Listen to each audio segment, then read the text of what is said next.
എണ്ണയിൽ പൊരിക്കാതെ മൈദയും ബ്രെഡും ഒന്നും ഇല്ലാതെ തന്നെ ഒരു അടിപൊളി സ്നാക്ക് റെസിപ്പി നോക്കാം. അതിനായിട്ട് ഒരു പാനിലേക്ക് കുറച്ച് വെളിച്ചെണ്ണ ഒഴിച്ചു കൊടുക്കുക. അതിലേക്ക് ഒരു സവാളയും ആവശ്യത്തിന് ഉപ്പും ചേർത്തിട്ട് നന്നായിട്ടൊന്ന് വഴറ്റിയെടുക്കുക.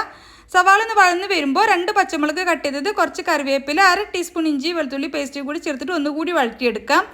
ഇനി 1/4 ടീസ്പൂൺ മഞ്ഞൾപ്പൊടി, 1/2 ടീസ്പൂൺ വീതം കുരുമുളക് പൊടിയും മുളക് പൊടിയും, 1/4 ടീസ്പൂൺ ഗരം മസാല ചേർത്തിട്ട് നന്നായിട്ടൊന്ന് വഴറ്റിയതിന് ശേഷം ഉപ്പും മുളക് പൊടിയും മഞ്ഞൾപ്പൊടിയും ചേർത്തിട്ട് വേവിച്ചിട്ടുള്ള കുറച്ച് ബീഫ് കൂടി ചേർത്തിട്ടുണ്ട്. പിന്നെ കുറച്ച് മല്ലിയില കൂടി ചേർത്തിട്ട് മിക്സ് ആക്കിയിട്ട് മാറ്റി വെക്കാം.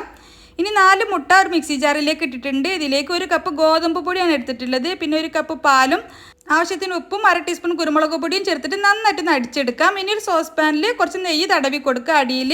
ഇനി ഇതിലേക്ക് നമ്മൾ ഉണ്ടാക്കി വെച്ചിട്ടുള്ള ബാറ്ററിൻ്റെ 1/4 ഭാഗത്തോളം ഒഴിച്ചു കൊടുക്കുക. അതിന് മുകളിലേക്ക് ഉണ്ടാക്കി വെച്ചിട്ടുള്ള മസാല മുഴുവനായിട്ട് എല്ലായിടത്തേക്കും ഒരുപോലെ ആവുന്ന രീതിയിൽ ഇട്ട് കൊടുക്കുക. ബാക്കിയുള്ള ബാറ്ററി ഫില്ലിങ്ങിന് മുകളിലൂടെ പതുക്കെ ഒഴിച്ചു കൊടുക്കുക. ഇനി നമുക്കിത് അടച്ച് വെച്ചിട്ട് ലോ ഫ്ലെയിമിൽ ഒരു 15 മിനിറ്റെങ്കിലും വേണം ഇത് വേവാനായിട്ട്. ഒരു 15 മിനിറ്റ് കഴിയുമ്പോൾ നമുക്കൊരു ടൂത്ത് പിക്കോ മറ്റോ വെച്ചിട്ടൊന്ന് കുത്തി നോക്കിയിട്ട് വെന്തിട്ടുണ്ടെങ്കിലും നെയ്യ് തടവിയ പാനിലേക്കൊന്ന് മറിച്ചിട്ട് കൊടുക്കാം. മുകൾ ഭാഗം കൂടി ഒന്ന് മൊരിച്ചെടുത്തതിന് ശേഷം നമുക്കിത് കട്ട് ചെയ്ത് സെർവ് ചെയ്യാം. മൈദയും ബ്രെഡും ഒന്നും ഇല്ലെങ്കിലും നമുക്ക് അടിപൊളിയായിട്ട് കഴിക്കാൻ പറ്റിയിട്ടൊരു സ്നാക്ക് റെസിപ്പിയാണ്. ട്രൈ ചെയ്ത് നോക്കാനും റെസിപ്പി ഇഷ്ടമായെങ്കിൽ ലൈക്ക് ചെയ്യാനും മറക്കരുത്.